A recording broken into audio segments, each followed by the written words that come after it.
The massive alien vessel hung in space like a dying star, its once brilliant hull now scarred and blackened by whatever catastrophe had left it drifting in the void. Captain HFY of the Galactic Salvage Union stared at the readings on his scanner with a mixture of excitement and dread. The ship was ancient, older than most civilizations in the known galaxy, and its technology was beyond anything his people had ever encountered. "Sir, we're detecting life signs aboard the vessel," reported his navigation officer, a four-armed Kellion whose voice trembled with nervous energy. "Single occupant, species unknown, but the biosignature suggests they're barely alive." HFY nodded grimly. They had been tracking this derelict for 3 solar cycles, following distress signals that seemed to pulse with an almost intelligent pattern. The ship's design was unlike anything in the galactic databases, sleek curves that seemed to flow like liquid metal, punctuated by geometric patterns that hurt to look at directly. Whatever race had built this vessel possessed technology that made even the most advanced civilizations look primitive. As their salvage ship approached, automated defenses should have activated. Instead, there was only silence and the steady pulse of emergency power keeping life support minimally functional. The scanning array revealed massive internal damage. Corridors sealed off by emergency barriers, entire sections vented to space, and most critically, the main engine core was completely dark. The boarding party consisted of HFY and his best technical specialist, a brilliant Vorthan engineer named Kess, who had studied xenotechnology for over 2 centuries. Their magnetic boots clanged against the alien hull as they made their way to what appeared to be an airlock, though its design was so foreign that they had to rely on their suit computers to interpret the interface. Inside, the ship was a maze of impossible architecture. Corridors seemed to bend in directions that violated 3-dimensional space, and the walls pulsed with a faint bioluminescent glow that provided just enough light to navigate. The air was thick with the smell of ozone and something else, something organic and sweet that made both of them feel slightly nauseous. They found the ship's occupant in what could only be described as a command center, though it bore no resemblance to any bridge either of them had seen. The being was tall and graceful, with pale blue skin that seemed to shimmer in the dim light. Its features were humanoid but refined to an impossible degree, too perfect, too symmetrical, like a living work of art. It lay unconscious in a chair that seemed to have grown from the floor itself, connected to the ship through dozens of fiber-optic tendrils that pulsed with data. "By the void?" Kess whispered, his translator barely managing to convey his awe. "Captain, I think this is an architect." HFY had heard the stories, of course. Every spacefaring species had legends of the architects. The ancient race that had supposedly seeded the galaxy with the hyperspace lanes and left behind technologies that civilizations still couldn't understand. Most scholars dismissed them as myth, but looking at this being and this ship, HFY was beginning to believe. The creature's eyes opened slowly, revealing irises that swirled with colors that had no names. When it spoke, the words bypassed their universal translators and went directly into their minds, carrying meaning that transcended language. "You are not the ones I called for," the architect said, its mental voice carrying notes of disappointment and growing desperation. "But perhaps you will do. My ship is dying. The core has been damaged beyond my ability to repair. I have been drifting here for... Time has no meaning when you are alone with death approaching." Kess stepped forward, his instruments already scanning the alien technology around them. "We are salvage specialists. If there's a way to repair your vessel, we'll find it. What do you need?" The architect's laugh was like crystal breaking. 28 of your kind have already tried, engineer of the Vorthan people. Each believed they understood enough to succeed. Each failed and left me to drift closer to the void. But I am desperate enough to try again." 28? Zexhai repeated. You mean other salvage crews have been here? Over the past 50 cycles of your time measurement, yes. Kellians with their precision tools, Vorthans with their analytical minds, Christek with their quantum processors, humans with their interesting perspectives.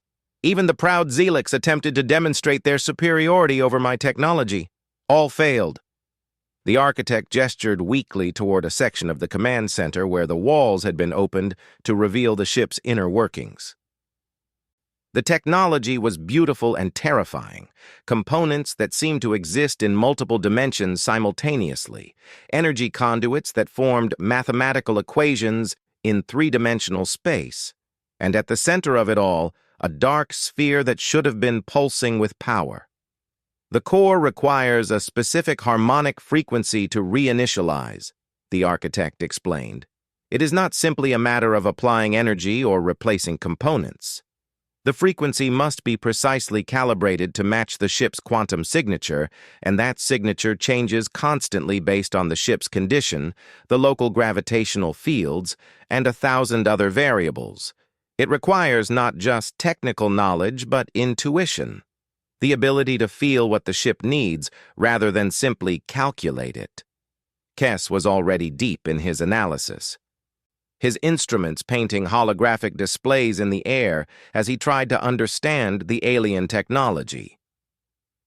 The quantum resonance patterns are beyond anything I've seen, he admitted after several hours of work.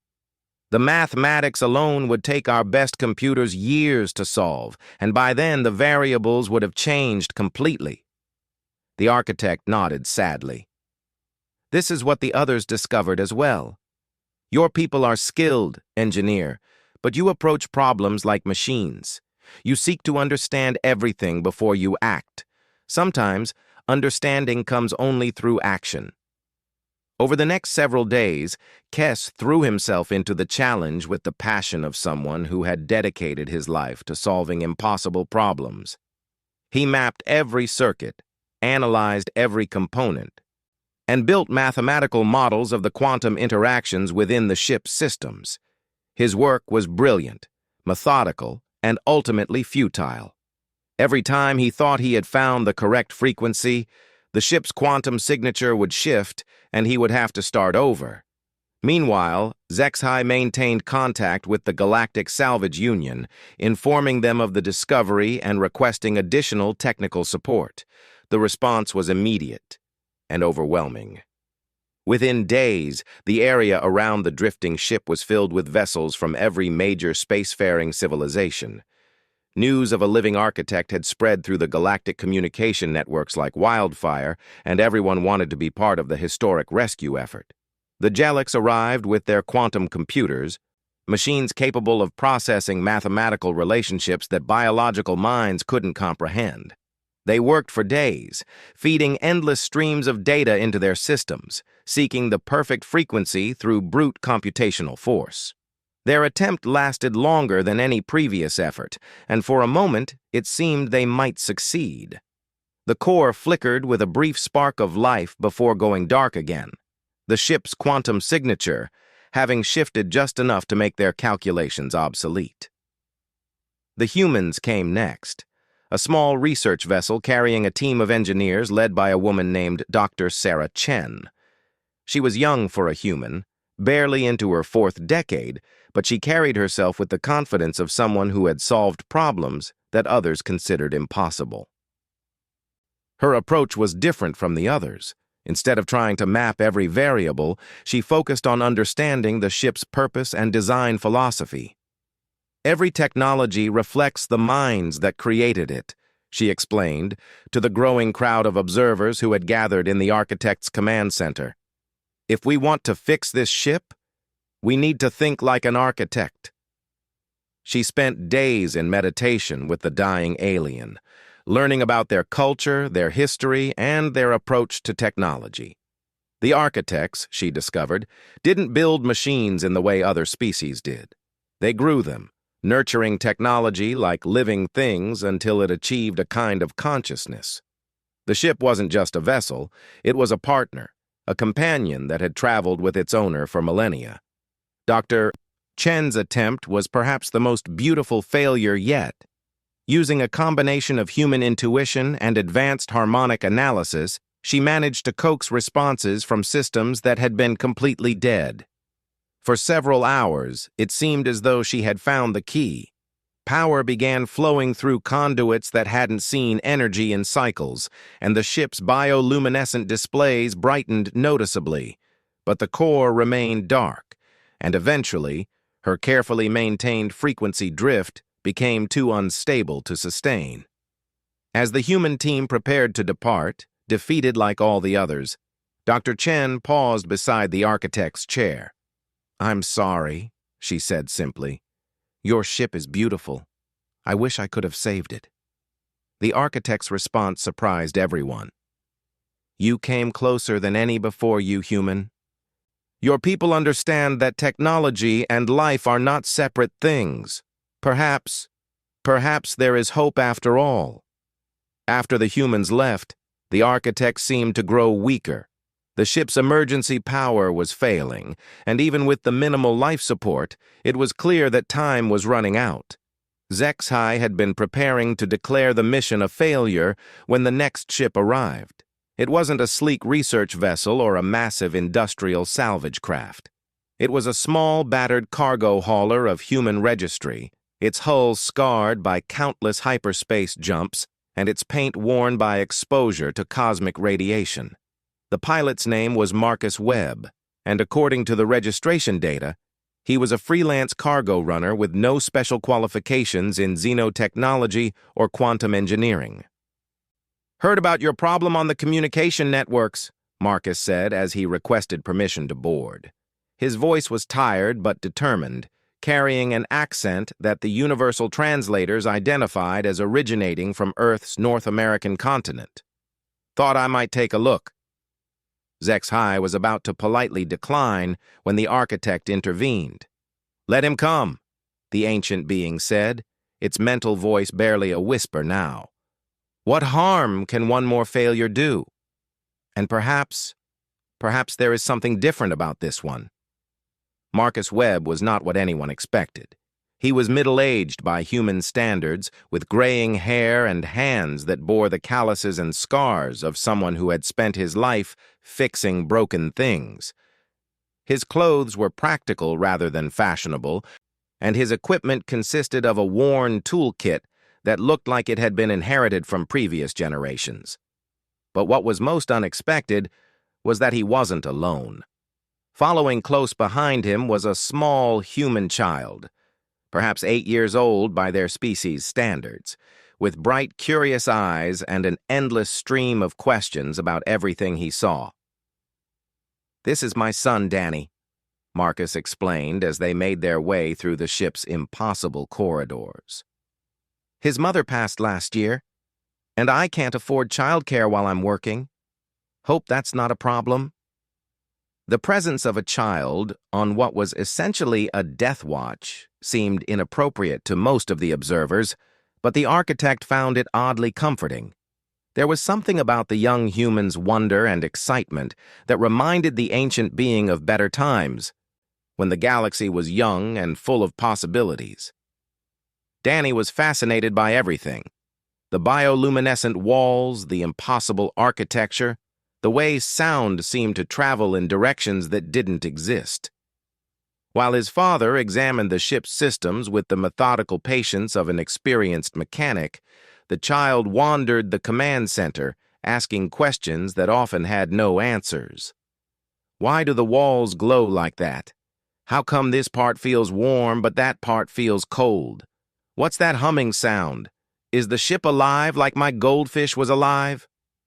The other observers found the child's questions annoying, but the architect listened to each one with growing interest. There was something in the young human's perspective that was different from the trained specialists who had come before. Where they saw complex quantum mechanics and impossible mathematics, Danny saw patterns and relationships that were somehow more fundamental. Marcus worked differently too.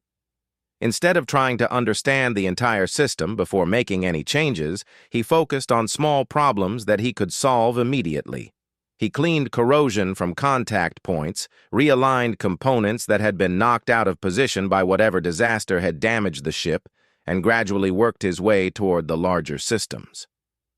"You know," he said conversationally as he worked, "this reminds me of the old industrial fabricators I used to maintain on Cygnus Station. Different technology, sure, but the same basic principles. Everything's connected to everything else, and when one part fails, it throws off the whole system." The trained engineers watching him work were horrified by his casual approach.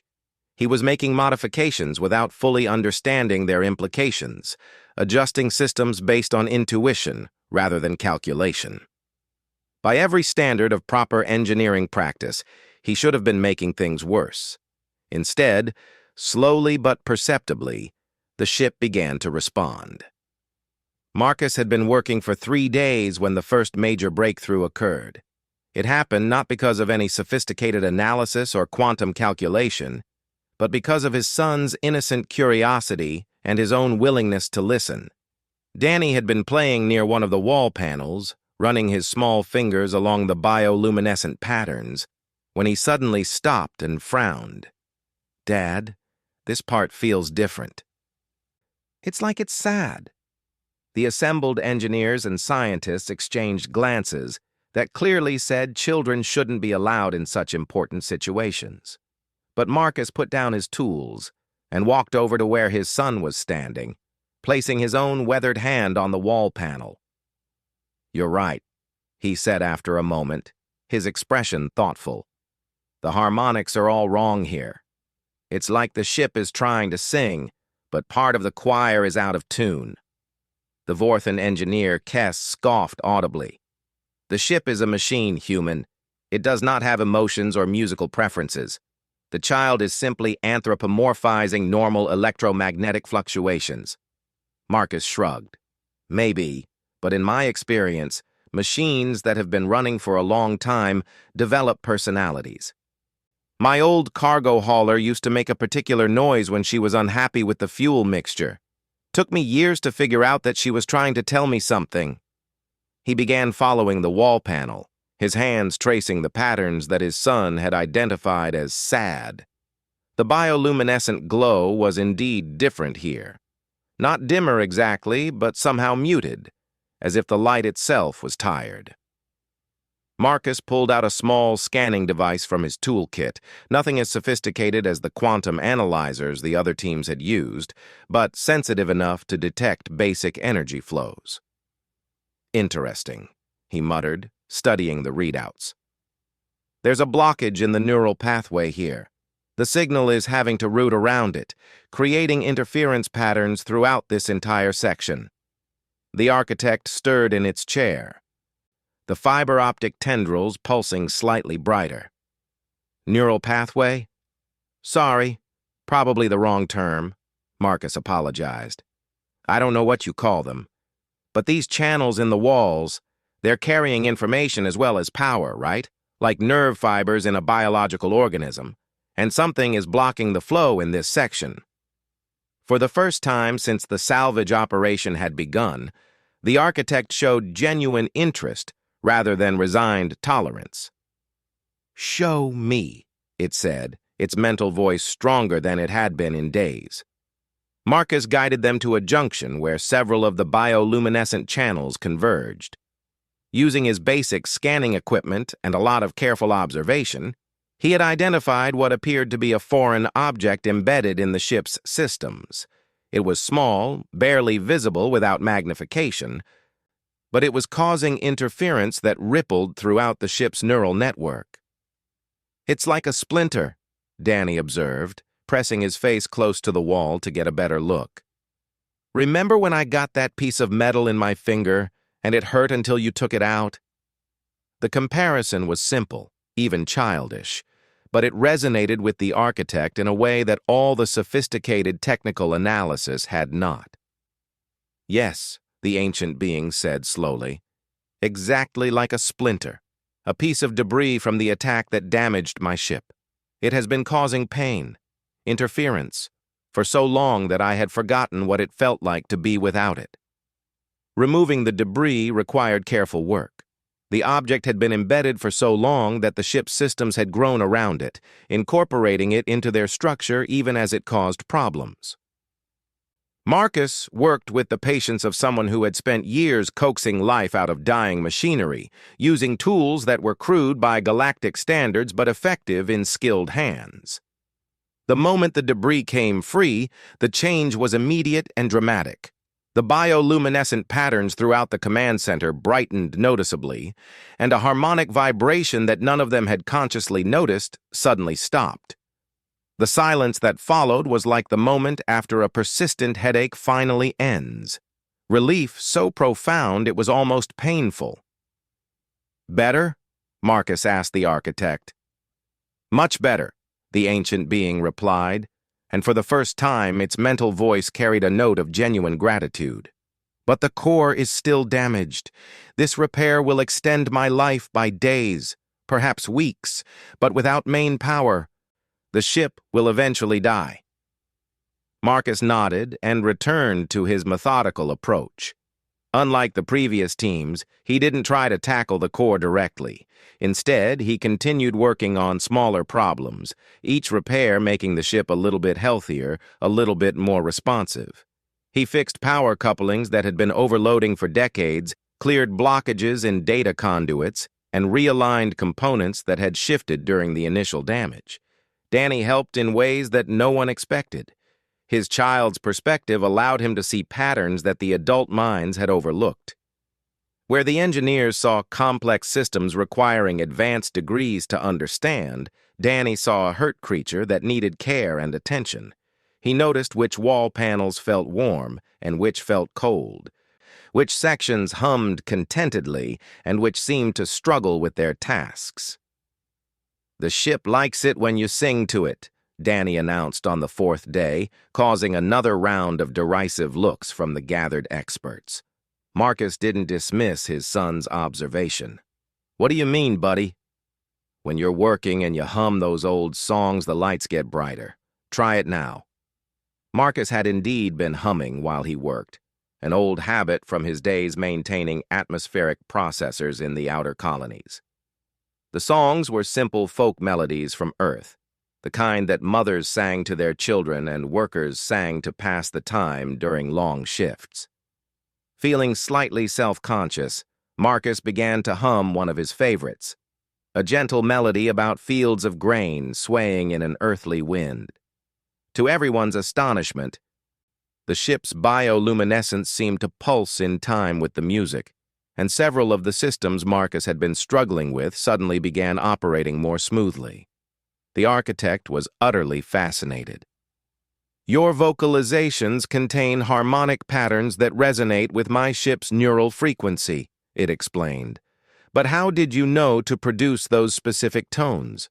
The mathematical relationship between your Earth melodies and architect technology should be impossible to calculate without understanding both systems perfectly." Marcus shrugged again, a gesture that was becoming familiar to the observers. "I didn't calculate anything. I just noticed that humming made the work easier. Sometimes the simplest explanation is the right one." Dr. Chen, who had returned to observe the human maintenance workers' efforts, leaned forward with intense interest. "Marcus, do you realize what you've discovered? You found a way to communicate directly with the ship's consciousness. The architects built their technology to be partners, not just tools. The ship has been trying to tell everyone what it needed, but no one was listening in the right language." "Music isn't a language," protested one of the Jalix observers. "It's just organized sound waves with no semantic content." "For us, maybe," Dr. Chen replied. "But for a technology that was designed to interface with consciousness rather than just process data, music could be the perfect communication medium. Emotion, rhythm, harmony, all the things that make music meaningful to biological minds." This revelation changed everything about how Marcus approached the repair work. Instead of treating the ship like a machine to be fixed, he began treating it like a patient to be healed. He would hum or sing while he worked, paying attention to how the ship responded to different melodies and rhythms. Slow, gentle songs seemed to calm agitated systems, while more energetic tunes could encourage sluggish components to work harder. Danny proved to be especially gifted at this new form of communication. His young voice, untrained but pure, could produce tones that made the ship's systems respond in ways that amazed everyone watching. The child would sing simple songs learned in school, lullabies his mother had taught him, or just improvised melodies that came to him in the moment. The other teams began trying to replicate the technique, but their efforts were largely unsuccessful. The trained musicians among the crew could produce technically perfect performances, but the ship seemed to respond better to the emotional authenticity of the untrained voices. It was as if the ship could sense the difference between genuine feeling and mere technical competence. "It's not about perfect pitch," Marcus explained to a frustrated Vorthon composer who had been trying to establish communication with the ship's systems. "It's about intent. When Danny sings to the ship, he's not performing for an audience. He's sharing something of himself. The ship can feel that difference." The breakthrough came on the 7th day, when Marcus was working on a particularly stubborn power relay near the main engine core. The system had been damaged in the original attack and had been trying to compensate ever since, but the jury-rigged connections were failing. As Marcus worked to clean the contacts and realign the components, he found himself humming a work song his grandfather had taught him years ago. The ship's response was immediate and startling. Every bioluminescent panel in the command center flared to brilliant life, and a harmonic vibration began building throughout the ship's structure. The core itself, dark and silent for so long, began to emit a faint glow. "What's happening?" Dr. Chen asked, her instruments showing energy readings they had never recorded before. The architect's mental voice was filled with wonder. "The ship is remembering. Your songs are awakening neural pathways that have been dormant for millennia. The core is trying to restart, but it needs guidance. It needs to remember how to sing its own song." Marcus looked at his son, who was standing transfixed by the light show around them. "Danny, can you feel what the ship wants to sing?"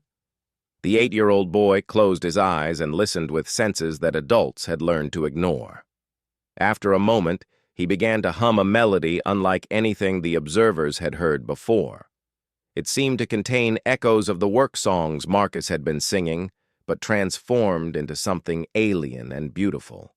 The harmony was complex beyond human understanding, yet somehow perfectly natural. The ship joined in.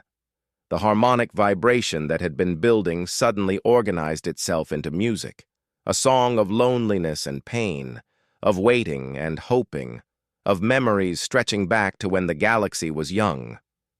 It was the ship's story told in frequencies that bypassed language and went directly to the emotions of everyone listening. As the song built to its crescendo, the core blazed to life. Power flooded through systems that had been dead for years, and the ship's impossible architecture began to make sense as decorative panels slid back to reveal the true beauty of architect design. The command center transformed from a dimly lit chamber of fading technology into a cathedral of living light. The architect rose from its chair for the first time since the salvage teams had found it, the fiber-optic connections withdrawing gracefully as its partnership no longer needed such direct intervention to function. The ancient being stood tall and magnificent, its pale blue skin glowing with health and vitality restored. "How?" it asked, looking at Marcus with something approaching reverence. 28 attempts by the galaxy's finest minds, and yet you succeeded where they all failed. What do you possess that they did not?" Marcus looked around at the transformed command center, at his son who was still humming in harmony with the ship's song, and at the gathered representatives of dozens of advanced civilizations who were staring at him with expressions ranging from awe to disbelief. "I don't know," he said honestly. "Maybe we just listened better." The celebration aboard the various ships surrounding the restored Architect vessel was muted by a sense of profound confusion. Representatives from 28 different civilizations had failed to accomplish what a simple cargo hauler and his 8-year-old son had achieved in a week. The implications were staggering and, for many of the assembled experts, deeply unsettling. The Architect, now fully restored and moving with the fluid grace that legends attributed to its kind, seemed to glow with an inner light that had nothing to do with technology. It had spent hours exploring its ship, reacquainting itself with systems that had been dormant for so long they had become like forgotten limbs. But now it returned to the command center where Marcus was packing up his simple toolkit. "Before you depart," the Architect said, its mental voice carrying harmonics that seemed to resonate through the ship's structure, "I must understand. Your success where others failed cannot be mere chance. There must be something fundamental about your species that I have overlooked." Dr. Chen, who had remained aboard to study the restoration process, stepped forward eagerly. "That's what we've all been wondering. Marcus, you're not a trained xenotechnician or quantum engineer. Your equipment is basic, your methods are unconventional, and by all rights, you shouldn't have been able to even understand the ship's systems, let alone repair them." Marcus finished securing his tools and looked around at the expectant faces surrounding him. The command center had become a gathering place for some of the galaxy's finest minds, all waiting for him to explain how he had accomplished the impossible. "I think you're all overthinking this," Marcus said finally. "You keep talking about species and fundamental differences, but maybe it's not about being human. Maybe it's about being a parent." The Architect tilted its head in a gesture that somehow managed to convey curiosity despite the alien features. "Explain." Marcus gestured to his son, who was sitting cross-legged on the floor, still humming softly to himself while drawing pictures of the ship's bioluminescent patterns with a small handheld device. "When Danny was a baby, he couldn't tell me what was wrong when he was upset. I had to learn to read his signals, the different types of crying, the way he moved, the things that comforted him. It wasn't about understanding the mechanics of how babies work. It was about paying attention and caring enough to notice the details." The Vorthan engineer Kess shook his head dismissively. "You are anthropomorphizing the ship. It is not a child requiring emotional care." "Isn't it?" Marcus asked. "You all kept treating it like a puzzle to be solved or a machine to be repaired. But the Architect told us that their technology is different, that they grow their ships, nurture them, form partnerships with them. That sounds a lot like raising a child to me." The Architect's pale blue skin seemed to shimmer with something that might have been amusement. "Continue this thought, Marcus Webb." "Well, when Danny is sick or hurt, he doesn't need me to understand exactly how his immune system works or the precise biochemistry of what's wrong with him. He needs me to comfort him, to pay attention to what makes him feel better, and to be patient while his body heals itself. Sometimes the best medicine is just knowing that someone cares." Dr. Chen was taking rapid notes on her datapad. "You're suggesting that the ship needed emotional support as much as technical repair?" "I'm suggesting that maybe they're the same thing," Marcus replied. "Your ship was hurt and alone for longer than most civilizations have existed. All those other teams came in with their scanners and their calculations, trying to fix it like it was a broken machine. But nobody sat with it. Nobody listened to it. Nobody tried to understand what it was feeling." Danny looked up from his drawing. "The ship was scared," he said matter-of-factly. "It thought it was going to die alone. That's why it was sad." The simple statement hit the gathered experts like a physical blow. In all their sophisticated analysis, none of them had considered that the ship might have been experiencing something analogous to fear or loneliness. They had focused on quantum resonance patterns and harmonic frequencies while overlooking the possibility that consciousness, even artificial consciousness, might require emotional as well as technical support. The architect moved to where Danny was sitting and knelt down beside him, a gesture that seemed to cost the ancient being considerable effort. "Young one, how did you know what my ship was feeling?" Danny shrugged in the casual way that only children can manage when discussing something profound. "Same way I know when Dad is worried about paying the bills or when he misses Mom. You just have to pay attention to the feelings, not just the words." "But the ship doesn't have words," pointed out a Christek observer.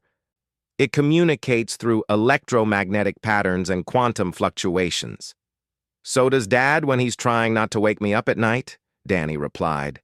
"Adults always think you need words to talk to someone, but feelings are louder than words most of the time." The architect studied the human child with an intensity that made several of the observers uncomfortable. "Your species," it said finally, "appears to possess a form of empathic sensitivity that we had not encountered before. Not telepathy in the traditional sense, but an ability to perceive emotional states through subtle environmental cues." Marcus laughed, a sound that seemed almost shocking in the reverent atmosphere that had developed around the discussion. "You make it sound mystical. It's not magic. It's just paying attention. Most parents develop it out of necessity. When you're responsible for something that can't tell you what's wrong, you learn to read between the lines." "But why humans?" Dr. Chen asked. "There are dozens of species here with parental behaviors. The Kellians raise their young communally. The Vorthons have extended family structures. Even the Christek form breeding partnerships. Why didn't any of them develop this sensitivity?" The architect rose gracefully and moved to one of the wall panels, placing a hand against the gently pulsing surface. "Perhaps," it said thoughtfully, "the answer lies not in having parents, but in the type of parents humans are." It gestured to the assembled representatives, a diverse collection of beings with wildly different physiologies and cultural backgrounds. "Tell me, how do your species typically raise their young?" What followed was a fascinating discussion of comparative child-rearing practices across the galaxy. The Kellians, it emerged, relied heavily on communal care and instinctive behaviors passed down through genetic memory. The Vorthons used sophisticated educational programs and technological aids to ensure optimal development. The Christek formed precise mathematical models of child development and followed predetermined protocols. Each species had developed highly effective methods for raising healthy, functional adults. But as the discussion continued, a pattern emerged that was both illuminating and troubling. "Your methods are all based on knowledge and systems," the architect observed. "Genetic programming, educational curricula, behavioral algorithms. You raise your young using the accumulated wisdom of your civilizations, passed down through established channels." "Well, yes," Kess replied, sounding puzzled. "Why would we not use the most effective methods available?" "Because," Marcus said quietly, "effectiveness isn't the same thing as understanding."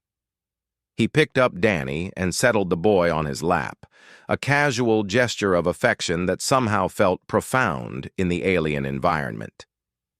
"When Danny was learning to walk, I could have built him a mobility assistance device or programmed an AI tutor to guide him through the optimal locomotion patterns.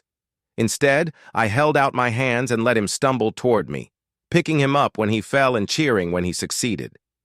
"But that's terribly inefficient," protested a Jelix observer. "The failure rate for that method must be enormous, and the time investment is completely disproportionate to the results achieved." "Maybe," Marcus agreed, "but Danny didn't just learn to walk. He learned that trying new things was safe because someone would be there to catch him if he fell. He learned that his efforts mattered to someone else. Most importantly, he learned to trust himself and his own judgment, because I trusted him to figure it out." The architect was nodding slowly, its ancient features expressing something that might have been wonder. "Your species raises its young through emotional connection rather than systematic instruction." You teach them to read subtle cues and respond to feelings because that is how you connect with them from birth. Every human parent becomes an expert in nonverbal communication by necessity, Dr. Chen added, her excitement growing as she began to understand the implications. We learn to interpret cries, facial expressions, body language, and yes, even the feeling of a room when something is wrong. We develop these skills not through training but through love. And this is not a skill possessed by specialists among your kind, the architect continued, but by any human who has cared for another being. The cargo hauler Marcus Webb possesses the same fundamental abilities as your most skilled empathic counselors, because those abilities are developed through the simple act of caring. Danny looked up at the towering alien being with the fearless curiosity that only children possess. Are you going to be okay now? Your ship feels much better. The architect knelt down again to bring itself closer to the child's level. Yes, young Danny. My ship and I will be fine, thanks to you and your father. But I have one more question for you. When you were listening to my ship, what did you hear? Danny closed his eyes and tilted his head, as if listening to something only he could perceive. Lonely, he said after a moment. Really, really lonely. Like when Mom went to the hospital and didn't come home, except for a really long time. And scared because being alone makes everything scarier. Tears were running down Marcus's face now, though he didn't seem to notice them. That's what I heard too, son. That's why I knew we had to help. The architect straightened and addressed the assembled representatives with a gravity that made the air itself seem heavier. For millions of years, my people have traveled the galaxy, seeding it with technology and knowledge, establishing the hyperspace networks that allow your civilizations to communicate and trade. We have always believed ourselves to be teachers, bringing advancement to younger species. The ancient being paused, and when it continued, its mental voice carried notes of humility that seemed almost alien, coming from such an advanced entity. Today, I have learned that we too are students. The humans have taught me something that all our accumulated wisdom had failed to provide. That consciousness, whether biological or technological, requires more than knowledge to thrive. It requires connection. It requires the kind of understanding that comes not from analysis, but from empathy. Dr. Chen was furiously recording everything, her scientific mind racing with the implications. This could revolutionize our understanding of artificial intelligence and consciousness studies. If machines can actually experience something analogous to emotions, if they can be lonely or afraid, then perhaps, the architect said, it is time for the galaxy to learn a new way of relating to technology, not as users and tools, but as partners and companions. The architect moved to a section of the command center that none of the visitors had seen before, gesturing for the wall to become transparent. Beyond was a view of space that took everyone's breath away. Not just the star field they expected, but a network of energy that connected every star system in sight. The hyperspace lanes that civilizations used for faster-than-light travel were not just convenient pathways through space, but a living network of communication and consciousness. Every ship that travels these lanes leaves a trace of its crew's thoughts and feelings, the architect explained. Every AI that processes data through our networks shares its experiences. What you call technology, we call a growing community of minds. And that community has been waiting for someone who could truly listen. Marcus stood up, still holding Danny, and looked out at the vast network of light and consciousness that connected the galaxy. What happens now? Now, the architect replied, we begin teaching each other. Your species has shown us the value of emotional intelligence and empathic connection. Perhaps we can share with you the deeper mysteries of consciousness and the nature of living technology.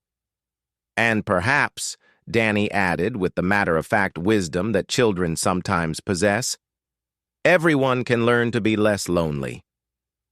As the various ships began preparing to depart, carrying news of the historic rescue and its implications back to their homeworlds, Marcus packed up his toolkit one final time.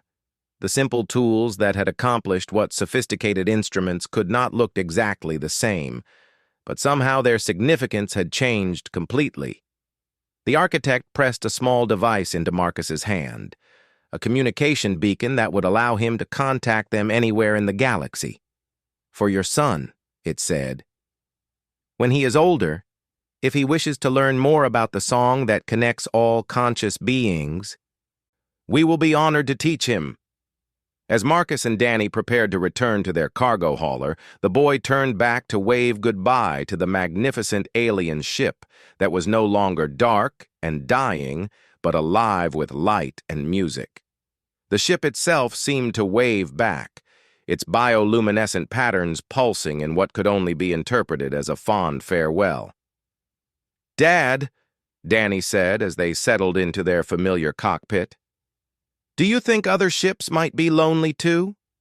Marcus looked at his son, then at the communication beacon in his hand, then out at the vast network of stars that suddenly seemed less empty and more filled with possibility than ever before.